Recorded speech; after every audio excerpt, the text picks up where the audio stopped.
On this episode of Industry Relations, Rob and I discuss a rumor and its potential impact on NAR's authority. Let's go. This is Industry Relations, a podcast that's at the intersection of real estate and technology from an insider's perspective, with Rob Hahn and Greg Robertson. Hi, everybody. This is Greg, and I wanted to give a quick shout out to our newest sponsor, CoreLogic. There has never been a time when it's been more crucial for real estate agents to demonstrate their value to their clients, and CoreLogic has all the tools for them to do so. One Home has generated over 17 million unique users who are exploring listing and neighborhood data. Their invitation-only client portal has also amassed 2.3 billion listing views, and their new photo AI search helps turn clients' visual aspirations into reality. For agents on the go, there's MLS Touch, which is their top-rated real estate app in the App Store, which gives agents instant access to critical MLS data wherever they are, and also can be branded for collaboration as a client version. Next up is RealList. RealList gives agents expert level analysis of properties, which helps their clients make smarter decisions and also can help them with their lead generation efforts. All this is underpinned by Matrix, the industry's leading MLS system. Currently, CoreLogic is rolling out Matrix 12, which will have a brand new interface that works perfect for mobile and desktop. Lots of great stuff happening at CoreLogic. Don't forget an update from your favorite rep, whether that's Rick, Todd, Kim, Lauren, or the rest of the crew, or visit their website. You can look at the link in the show notes. My thanks again for CoreLogic for sponsoring Industry Relations. Hello, everyone, and welcome to a very special episode of Industry Relations, the one we will call the Rob's Internet Outage Edition. As you can see, if you're on video, at least if you're on our YouTube channel, I am a black box or maybe a headshot. Because I'm having internet problems. But anyway, this is your co-host, the notorious Rob Hahn. And as always, in full color, stunning 4K, the fabulous Greg Robertson. Hello, yes, very fabulous. And I might have to bribe our producers to choose the avatar that they are going to place here on there. Let's see whose bribe can be bigger. So I could be talking to a slab of meat. I could be talking to a dumpster fire. Yeah, dumpster fire. Yeah. So I'm going to put on Twitter what should Rob's avatar be? And I'm sure we'll get some responses there. I recommend maybe a headshot of Kevin Sears. The Bizarro Kevin with the kind of how about with the that whole red eyes, right? Yeah. Like the Superman the kind of eyes. The laser eyes. Yeah, for sure. So I went video off in the hopes that it will survive my shitty internet connection. I still fail to understand how in 2024 we still have these types of problems in the internet space, especially from fiber optics internet. But hey, it is the world we live in, so So I've been debating this, and I'd like to start off with a little personal news. All right, I haven't prepped you on this, and I'm really nervous to say anything, right? But I think I'm going to go for it. So I got my, I'm getting older, and I think I was yeah, I know. I was I had a doctor's appointment yesterday, and I've gone from I'm now in the diabetes camp. Whoa. By one point, not even a point, a couple basis points there. So I've got to lose 50 pounds. Okay. So one thing they tell me about it is accountability. So it's basically shame. So I'm going to start tracking my progress here in hopes that by giving myself this accountability with everybody, I'll put a number how far I'm up or down, and hoping that the community and this shaming that I will get will help me out with that. But it's not a really they scared me enough to have to realize this. So I'm just hoping that by putting this out there, that is going to give me even more motivation to take care of this. Because it's like I said, it's the borderline of borderlines, right? But so I can take care of it now. I think I'm cool. So, but I'm going to put that out there. So let's talk about this, because you know what? You're probably not the only one older. And I know we typically talk about real estate industry stuff, but it's our podcast and we can talk about whatever the hell we want. By the way, apparently we are now monetized on YouTube. Thank you, everybody. 1,000. Thanks, everybody. Yeah. Getting us to 1,000. But hey, we could always use more. So please continue to click that subscribe button. You don't have to smash it. You could just kind of lightly click the subscribe button. That's okay. But apparently what that means is we can't be dropping a whole lot of F-bombs in the first 5 minutes or so. So I will try very hard to be, to be, we almost didn't there. So that was, right, and it wasn't me, guys. So that's good. Exactly. All right. So, what's your plan? Cause I tell you, man, I lost 40 pounds. Oh, that's great. Yeah. In like 2-3 months because I had a thyroid issue. So yeah. I have a very They scare you, don't they? They scare you enough that it's So I'm telling you, and then now our whole audience, fasting works. Yeah. Do you think you could embrace it? Could you do it? I think I could do some combination of intermittent fasting and just watching what I eat. It's less ribeyes in my future. No. The exact opposite. More ribeyes. More ribeyes. Okay. Well, more ribeyes. Maybe I can get around that. So more ribeyes, less carbs. Yeah. Right? And less basically cut the sugar and then just protein and fat. And fat's super important. Yeah. And then to intermittent fasting and then roll into like just extend it. If you knock out a 3-day fast, you'll easily lose 10 pounds just from that.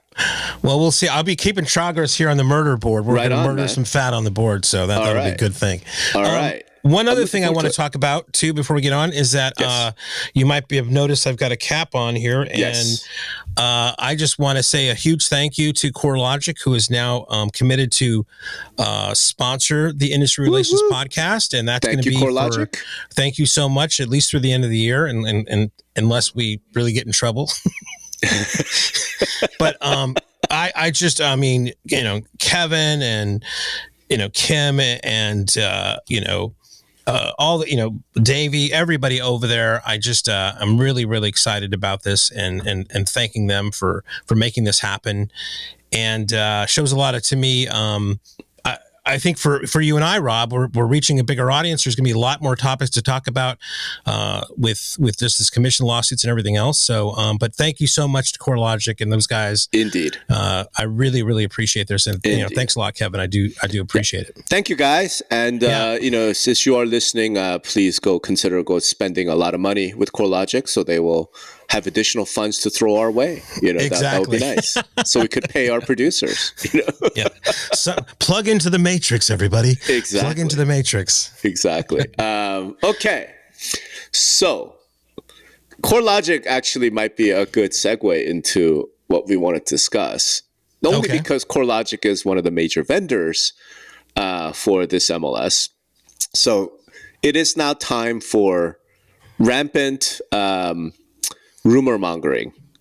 I have confirmed this, so I don't know at what point it becomes rumor and news. And I think by the time this episode drops, we are recording on Friday, May 24th. It will drop on Wednesday. So by the time it drops, the news may have already been out there. But I am hearing that Bright MLS, the second largest MLS in the country, will soon be dropping clear cooperation policy from their rule set. What we've been calling Ocho from the beginning. So, reactions. What do you think, Greg? I don't believe it. Okay. I mean, because from my standpoint, Bright has been doing a lot of the best messaging on what kind of this clear cooperation. Well, it's, I guess, tangibly related as far as fair housing is concerned, right? So this seems to be, are they announcing something else that's going to replace it, or do you know anything like that? I don't know the details. All I know is they are dropping CCP, and I guess they're going to replace it with something else. Something new. So not a whole lot of detail. But you haven't heard anything what they're going to replace it with? No details. And again, this could be total rank wrong. It's rumor mongering at this stage. But like I said, by the time people are listening to us, the news might have hit. Okay, so what do you see as being the negatives of them dropping this? Negatives of them dropping CCP for whom? Let's say homeowners, For homeowners? home buyers. Home buyers. None really. Because the CCP has a giant loophole in it that everyone's taking advantage of. So, it's not like home buyers are seeing everything on the, quote, on the market today. Right. Right. So, what you're talking about is that there's the rule where you can pitch it inside your brokerage before it goes public, right? Right. The office exclusive loophole, which I've been talking about since this was a proposal, right? It's called 8.0, so we were calling it Ocho. So back when it was just a proposal, not an actual adopted policy, I was talking about how, hey, as long as you have this office exclusive loophole, this is, this is nonsense, right? And what have we seen since then, right? We've seen, EXP, Compass, Howard, like everybody launching these sort of, private listings, like office exclusive listings. We've seen it. And now, the negative is this. At least before CCP came around, we had the whole thing about like coming soon listings available on Zillow and such, because, those companies, those agents were allowed to market the fact that these private exclusive listings were coming. So to some extent, buyers could at least have an idea, right? Like, oh, look, this might be coming at some point, right? Now, under CCP, you have to go log in or you have to go participate in these office exclusive programs.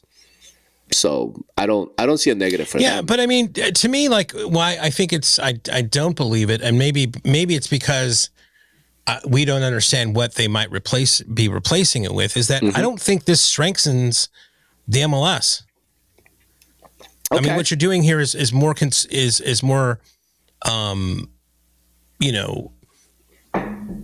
pushing for private other net listing networks by taking that away, right? Aren't you encouraging private listing networks by taking CCP away?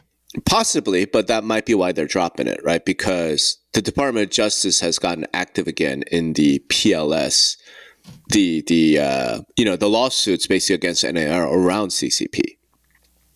Right, there are two lawsuits. But again, and why this strikes me as like just kind of odd, and maybe again it's because we're only having half the story. Let's say the rumor is they're dropping CCP, but the rest of this is they're replacing it with something that's even more restrictive. I mean, we don't know if it's more restrictive or whatever, right? But let's go down the office exclusive loophole or something, or maybe even a stronger. Maybe they're going to make a stronger CCP. We don't know either way, right? We don't know.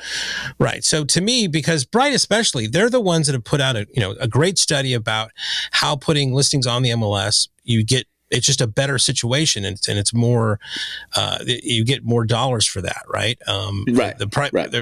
By widening the distribution of those listings. They also have been very, very good at describing the benefits as far as for fair housing that they do. And the content they put on that is just, I think in the industry is everybody points to that as being like the gold standard of how you kind of handle those questions. So those two things really to me are in conflict of them just dropping it without replacing it with anything. Right. So I don't know. I'm not there yet. And I've always had a problem with these private networks to find the right buyer, right? I mean, what does the right buyer mean? Is it that they're not this color or that color, that they're not disabled, they're not elderly, they're not the right person? I mean, it's a slippery slope there. And I remember when this first came out. I mean, I put the hashtag out there, hashtag put it on the MLS, which got some traction out there. Sure. And I just, to me, it just seems very odd, right? So it's an interesting rumor for sure. So in order to advance this forward, right? Because if Bright comes out with a new CCP rule, that's even harder, that's even more hardcore, right? Than the current CCP rule. To your point, no more office exclusives. Everything is on. Everything is, everywhere. And, let's assume that's not it. Let's assume they just get rid of CCP and say, hey, you want to do private listing networks? Go for it. You want to do coming soon? Go for it, right? Let's say it's that. You're opposed to it. You think that's a terrible idea. Cool, I get it. Like, what do you think the result would be? Right. Well, I mean, that's putting the hammer down, right? I mean, it would be as much as everybody got a really backlash from that from the broker set. You'd probably get way more, right? But let's. But you get way more backlash from brokers because you got rid of CCP. No. I thought you were saying the opposite. Sorry. Oh, yeah, no. If you had a stronger CCP, if you got a stronger CCP. Yeah. No, right. So that's not it. I'm saying we're not going to go that route. It's that they just get rid of it. Now it's back to how things were before CCP. Okay, so there's two. Right, we don't know, but we don't know. You're right. Positing that part. Okay, sorry, right. Distracted there. So, no, I think the larger, more established, the bigger brokers, I would say, that have already kind of been going down this road will be immensely happy with this, for sure. Okay. Yeah. Why wouldn't the small brokers be happy? Because now they can do it too. Right. Well, because I think it goes down to resources, right? So, I mean, EXP and Compass and, some of these other brokerages have spent a lot of money building these networks out, right? Sure. Where the smaller brokers have not. No, at least they can do it. In other words, at least they can start saying, hey, you know what? Exclusive listings. We're going to join PLS. We're going to join some group, right? Well, those groups right now don't exist, but sure they do. Yeah. Well, I thought they couldn't operate while all this stuff was going down. Oh, sure. What I'm saying is the groups exist. Let me put it this way. One key thing about that clear cooperation policy was that it only applied to brokerages, right? Right. It did not apply to brands. So one of the challenges franchisors. Yeah. Correct. Compass could do it. EXP could do it because they are brokerages. Remax, Coldwell Banker, and Keller Williams could not do it because they're not brokerages. Mm-hmm. You get rid of CCP. I mean, how many months you think? How many weeks before Remax, Keller Williams, these big brands go, hey, guess what? We're going to have a private, brand listing network. I mean, is it weeks or is it months? I think it's measured in weeks. I don't know. I mean, you might get some people out of the progressive camp that if they get a hold of this, that they would start some sort of campaign against it. I mean, progressive camp? What do you mean? Well, what do you know? I'm going back to the fair housing thing, right? If somehow this gets linked, you got maybe some trouble there. Yeah. And maybe they want to shy away. But it's all lip service anyway. I mean, I wouldn't be concerned about that. All the people yapping about fair housing. You may not be, but I think CEOs of large publicly traded organizations might be, right? Might be what? Concerned about that. Have they invested $1 into doing something about fair housing violations? Are they doing? So think about this, right? Remember, I mean, if you don't think that could be a problem, and I mean, of course, it's all just PR. They don't really come on now. Well, I don't. Again, you start getting some. Again, if it goes big on the progressive stuff, I mean, progressives make up like 2% of the loudmouths that nobody actually listens to anymore. Okay. So yeah, sure. You'll get a little whatever thing, et cetera, and it's like, okay, cool. Like, what are you doing about it? Right. It's like, well, you were insisting on this. Okay, cool. You know what? Now, let's put it this way: if you really cared about it, put some dollars behind it. When Long Island exposed that thing happened, remember they got secret cameras and they did all this to discover all this fair housing violations, right? Has any industry, organization, company, agent, anybody done anything? No. Like it? Have they put any money into it? No. It's just talk. So until you see some action, like, sure, fine. But the progressives will bitch and complain, talk about how racist real estate is. All right, cool. Like, ignore them and move on. I'm talking about, like, what's the consequence of getting rid of CCP? Of a major MLS. We're not talking just some, right? This is Bright MLS we're talking about. There's one aspect of this I wanted you to take on, because when I heard this, I was like, oh. CCP is a mandatory rule. This is not an optional rule.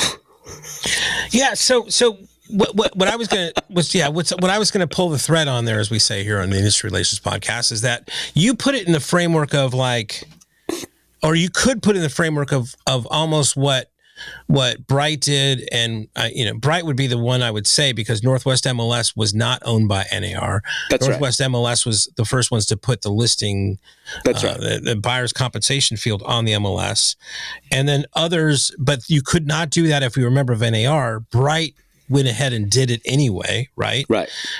So could it be that Bright is doing this in the same kind of manner? Like they see what's coming down the pipe and they want to be ahead of this so that they're going to take off. They're going to again, I can't believe they're not going to replace it with something, but they're going to, maybe a better way of saying this, Rob, is you heard that they were going to change their CCP policy, right? I've heard they're getting rid of it, but it could just be a change. My point is this is a mandatory policy. You don't get to change it. But again, wasn't it a mandatory policy that you could not put offers of compensation on the MLS before on the IDX feed, right? And they did it anyway, right? Wait, offers of compensation on the IDX? Well, I mean, when they had the buyer's compensation field back before all this shit happened, right? Remember, Northwest MLS did it, but then some MLSs started to do it, but they were owned by, they were the first ones that were, because they weren't owned by NAR. Yeah, I know what you're talking about. The bigger one, here's the thing. The bigger one is when Bright went to zero. Remember? Right. Okay. Maybe that's the one I'm thinking of. But again, it was something mandatory. It was mandatory that you had to offer $1. Right? Yeah, and then after that, then we got the NAR kind of well, it was always was ever, right? So it's almost they were trying to do a save face thing, but we always knew it was mandatory. Pretending like they had issued a letter like a year before saying, no, you're not allowed to do that, So that's my point. My point is, what's interesting about this is they are clearly going to hey, are we past 5 minutes? We're past 5 minutes. They're clearly going to fuck with a mandatory rule. Right. Well, but they have in the past, right? Correct. So, and NAR just folded. They were Bright's bitch when that happened. So it feels like they'll be Bright's bitch again. Well, doesn't it? Again, I hate saying this at third, whatever. We don't know what's going to happen, though. We don't know if there's a change or something. It's hard to comment. I mean, whether if it is what you're saying, if they're just going to drop it, replace it with nothing. Yes, you can make that assumption, right? Or maybe it's that they've heard through the grapevine that the DOJ is really going to clamp down on this, and they said, you know what, we're going to drop this and we're going to put something in more stronger. I don't think somebody put something more stronger, because the DOJ's whole position behind the CCP and all this stuff is they want to see more competition among MLSs. Right. Right, because that's the PLS lawsuit, right? That's the Top Agent Network lawsuit. They're saying we created a competitor to the MLS system, and NAR and the MLSs conspired and came down us with things like the CCP. DOJ's position, we want to see more competition among MLSs. So it seems very unlikely to me if Bright, by the way, let's face it, the people at Bright are some of the best operators in the MLS space, right? They're advised by some of the best lawyers in the country. I really doubt they say, what we need to do? We need to drop CCP and come in with CCP Max. I don't see that. Right. CCC Plus. Right. They're like, no, the DOJ doesn't like this, so we're going to drop it. So I'm saying the second consequence of that is now you're literally going to a mandatory policy, NAR handbook. You don't have an option to modify. You don't get to edit it. You don't get to make your own version, and they're just going to drop it. NAR is likely to fold, as we know. They did before, right? Yeah, but again, I mean, it's not. This is not a move. I mean, they are some of the best operators out there, but this is not a move that I would say strengthens the MLS. This weakens the MLS. Sure, I'm just saying, fine, that's your opinion. My point is, they're going to say, "Hey, this mandatory rule, we're just going to drop it," and NAR will fold. Right? Yeah. Huh. Okay, so if NAR folds on this one, what mandatory rule will NAR not fold on? Well, again, they have no. It's tough right now. They used to hold out that EO assurance, right? Sure. Well, that's broke. Sure. People can buy that to themselves directly. It turns out not to be a big a deal. So there's no stick anymore. There's no carrot anymore, right? I mean, it's all. No, it's not a good thing. exactly my point. So I'm saying, okay, so at what point do you go, it turns out NAR is a giant paper tiger? This is like an emperor's new clothes moment. No clothes. Right? So in other words, this, I think, sparks a crisis in the following way. If Bright MLS says, yeah, you know what, we're just going to drop CCP, or we're going to create our own version, which is significantly more liberal because we're concerned about the DOJ, we're concerned about those things, right? And NAR doesn't do anything about it, or they bend over, oh, you know, it turns out it was always that way. You liar. You lying sack of shit. Like, that was never that way. If they give on this, then it says to me, every MLS should be like, screw NAR. Who cares what NAR policy says? Right. But then you go back to the whole thing. This type of move weakens them, the MLS. Sure. But maybe there's a different mandatory policy that they feel like strengthens them. Right. Right. Like, again, I'm just talking about. So why would they pick on CCP then? Why would Bright say, of all the things out there, this is what I'm going to eliminate? And I think it's because of the DOJ. So they've got some news, or they're reading the tea leaves here that says, the DOJ intervened in the PLS case. Right. The PLS case is alive. The appeals court has revived it. It's going forward. And the DOJ is like, yeah, we think this is problematic because it reduces competition in the MLS space. Right. The competition that they were concerned about, the commissions, was the competition in the, brokers and agents, right, at that, like, whatever commission rates. The PLS case of CCP is much more about competition in the MLS space. Right. I think that's why they're doing it. Yeah, I mean, and then if they're doing it, right? And then, so this goes back to kind of something you were writing about. I mean, that there's a lot of things out there where, I mean, NAR is definitely in a weakened position, right? Right. So it's like this would be just another blow, another bullet point to that narrative, right? Right. Of that, they are a paper tiger, right? They're not that full-blooded force on Capitol Hill that could, have so many congressmen in their pocket, to quote a known movie out there.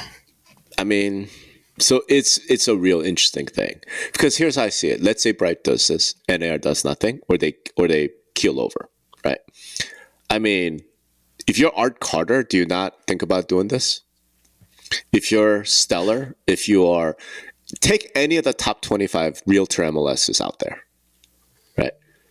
Why, like, wouldn't you just, It's just, again, I can't wrap my head around Bright doing this with, again, they've been the proponent of put it on the MLS. They've been the proponent of fair housing and how this affects fair housing. They've been on, quote unquote, the right side of this, right? Sure. I mean, there's got to be something more to this that we don't understand yet for them to do. I mean, and who knows, like you said, by the time this gets aired, everybody will know what that is, and they're thinking like, oh, dummies, it was this, or right. It's dummies, this wasn't the actual case, right? It's possible. Yeah. But I think the narrative that makes most sense is, again, Bright is advised by some of the best antitrust attorneys in the world. They know about the DOJ. They know about PLS. They know about Top Agent Network. They know about what's happening there. They're like, you know what? This particular rule is causing the Department of Justice to get antsy. There's one other thing to think about. You know how, I think it was last week, we talked about how now that the Federal Court of Appeals has freed up the DOJ to investigate, yep, MLS have been getting CIDs. Right. So what if Bright MLS gets a CID from the DOJ, and one of the questions is, tell us more about this clear cooperation policy? Yeah. But right? I mean, the weird thing is in all this shit, especially the Citizens that just happened. Yeah. You could make an argument this is going to make things worse for consumers in a way. And look, man, like, I'm anti-government. I'm an anarchist. Like, there's no problem that the government can't make worse. So I'm not proposing, I'm not a fan of any of this. No, but this seems like another situation where it's like, you realize that this is going to fuck with fair housing. Well, we don't care. We want increased competition, or they haven't thought that far. I mean, it's like the old song. I mean, it's hard to tell the poison from the cure. I mean, it just boggles my mind on this stuff. Now, so there's that take. The other take to me is, let's just talk about competition, right? So, competition, I think, is the greatest thing, right? That, right. The invisible hand of the market in a way, right? And I've always been a proponent, at least in my companies, right? That, the best way to, the best marketing is having a great product, right? So, everything else is just like, you're trying to make up for not having a great product, right? So, when I hear a lot of this stuff about like, competition here and competition there, I always go back to the fact of like, okay, what kind of product are you creating, right? So let's focus on, if Bright is going to say, we're comfortable, we don't care. I mean, again, I can't believe that because they've been very proponent of how this would negatively affect fair housing, but we're open to competition because we're putting out a great product. Sure. Yeah. Let the chips fall where they may, right? Right. But that's at the sacrifice of them knowing themselves that putting a listing on the MLS is going to get the consumer a higher amount and sell in a less time, and then also the concerns that they've made about fair housing before. So it's just a weird dynamic there, but. I would love NAR. I mean, going back to the article you wrote about battle planning or whatever it was, but Space prep. Battle space prep is like, hey, NAR, put out a great product. Right. That's the way to compete all this stuff, right? Is like, make sure that, as you say a lot of times, make sure the realtor brand means something. Right. So then you don't have to worry. If you have a great product, you don't have to worry. That's right. And if you have a great brand, then maybe Bright doesn't do this. Well, sure. Right? I mean, So I think the difference between the brand and the product is like, if you have a great brand, that the consumers will forgive you for an occasional flop or misstep, right? But sure, if you have a shitty brand and a shitty product, you got worlds of trouble. No, what I mean is NAR's product is the realtor brand. Right. In other words, like the fact that when we're talking about Bright MLS and the stick and the carrot that NAR has is just this E&O insurance, right? What that speaks to is the fact that the other stick is they could pull the charter from the local associations, and they could then make all of those brokers and agents not be able to use the term realtor. Right? They can't call themselves a realtor. Once upon a time, that was the real stick, not the E&O insurance, right? The real stick was, hey, if you don't do as we tell you, you can't call yourself a realtor, and that was meaningful enough that brokers, agents, and MLS, oh no, okay, fine, we'll do what you want because it's important to us to be able to call ourselves a realtor. The fact that we don't even think about that as a real stick, because let's face it, nobody cares. Like no consumer anywhere has ever said, you know what, you seem like wonderful and caring and I trust you, but you're not a realtor, so I'm not going to list my house with you. Like no consumer anywhere has ever done that. Right. We know this because brokers and agents will tell us, oh yeah, no, I never got a listing because I'm a realtor. Right. I never lost a listing. But you could make the opposite argument there, and that NAR has been so successful with the realtor brand that it's just synonymous with selling real estate. So they have the Kleenex problem. Yeah, exactly. Right, and we've talked about that in the past. And then to me, that's where you screw up as a product manager. When your product is a brand name, you can't let everyone have it. You just can't. It cheapens the brand. It cheapens the product. And so anyway, sure. Well, my point is, however we got here, and we're here. And here now is realtor brand is meaningless. Nobody cares. Bright MLS says, you know what? We don't care about that. We don't think they're going to do anything. You're paper tiger. You actually have no power. We're going to do our own thing. And I'm saying if NAR does not enforce on this rule, honestly, it's my question. What rule will they enforce on? Right? Well, I mean, if it comes out, they're just going to violate, or maybe they're doing this in concert with NAR. We have no idea, right? So, we don't know. Yeah. So if you're doing it in concert, that's even worse. Right.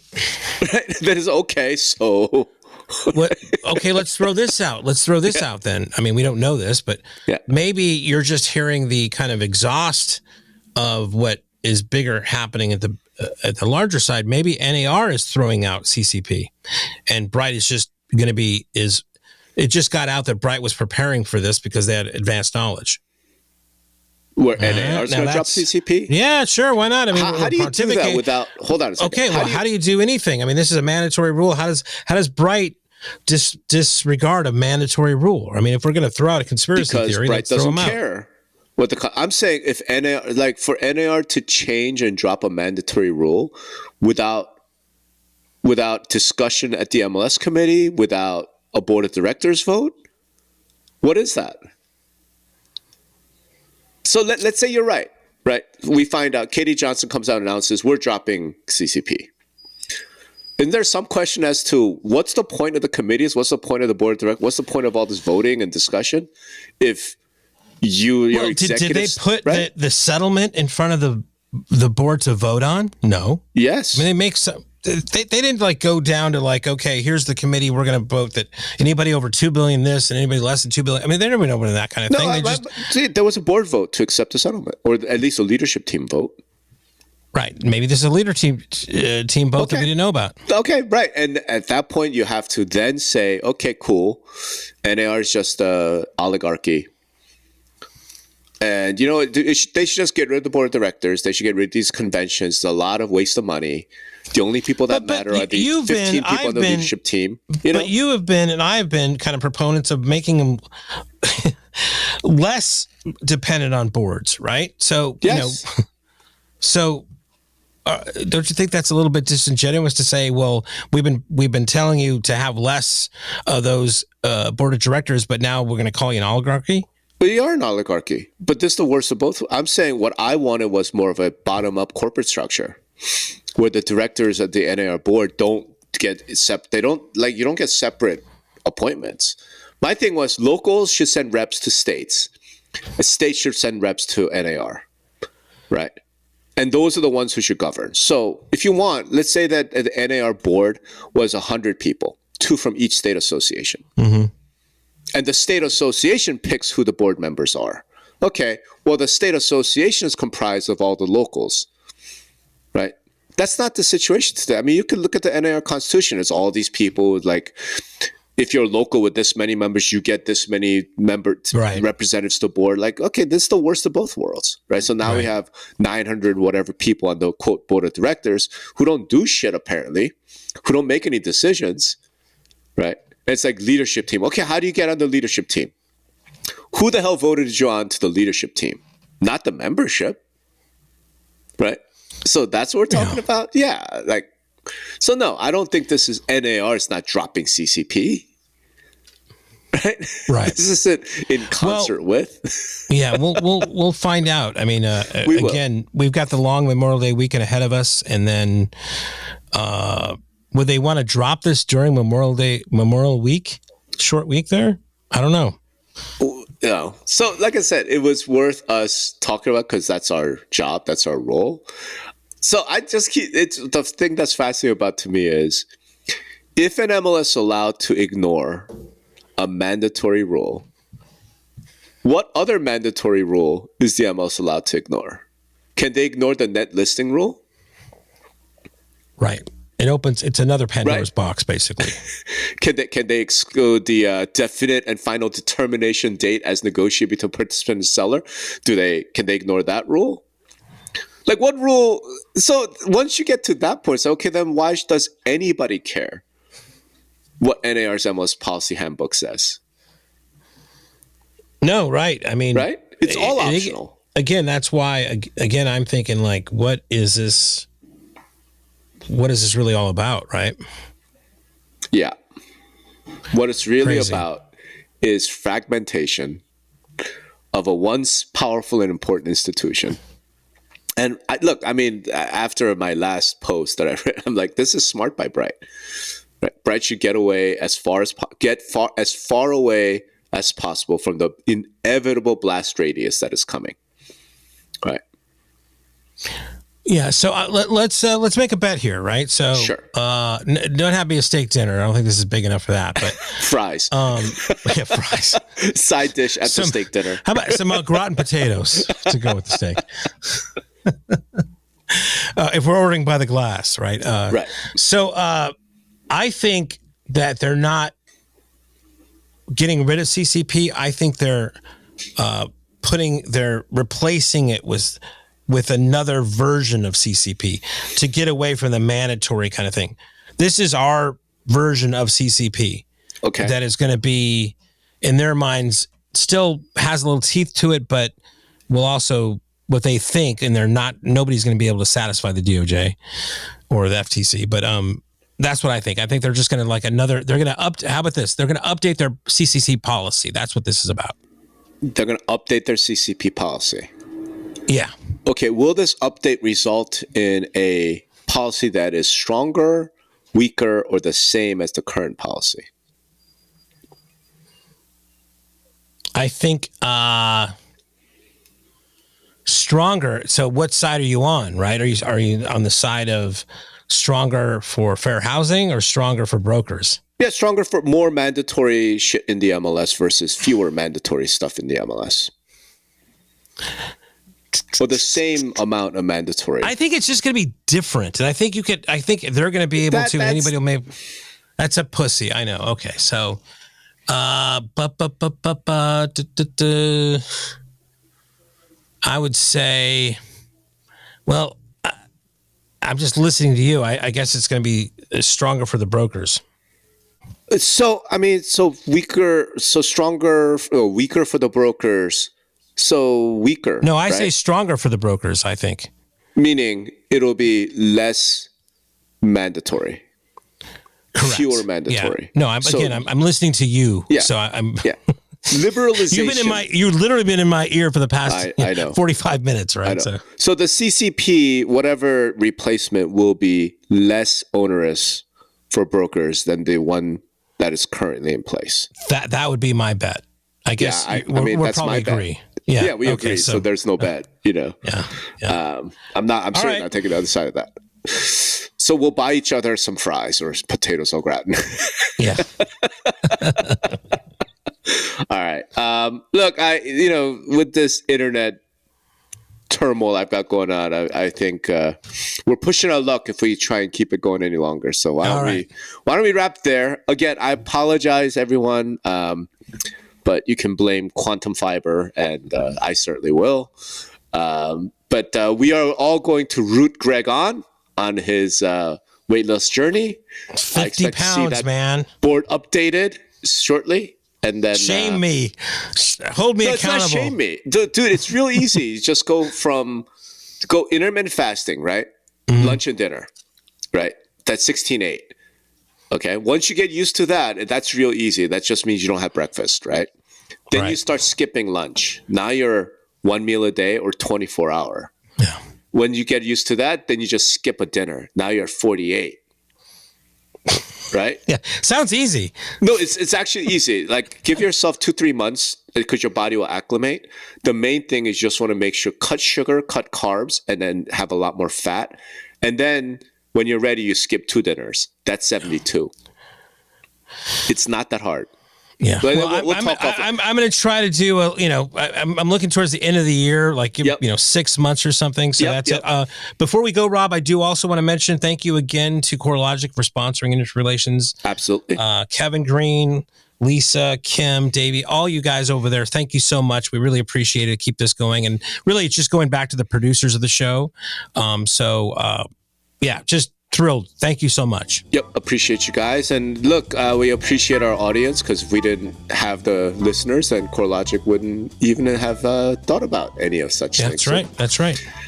All thanks to you all. And we will see or hear or talk to y'all next time.